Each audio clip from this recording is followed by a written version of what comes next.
Бұл реформалар еліміздің ұзақ мерзімді тұрақтылығын қамтамасыз етіп, қоғам мен мемлекет арасындағы сенімді нығайтады.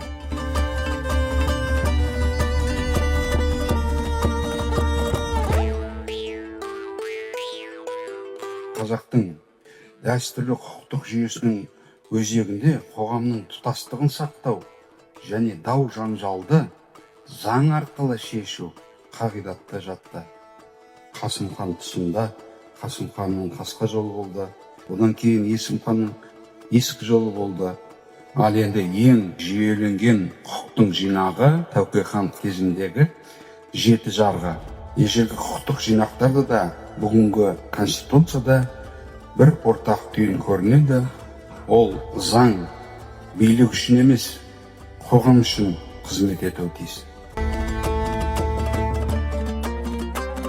Әр елде де мұндай өзгерістер, ақш болсын, Германия болсын, басқа да бәрінде де мұндай өзгерістер болады. Өйткені заманның талабы қатып қалған ештеңке жоқ. Құрылысшымыз ғой.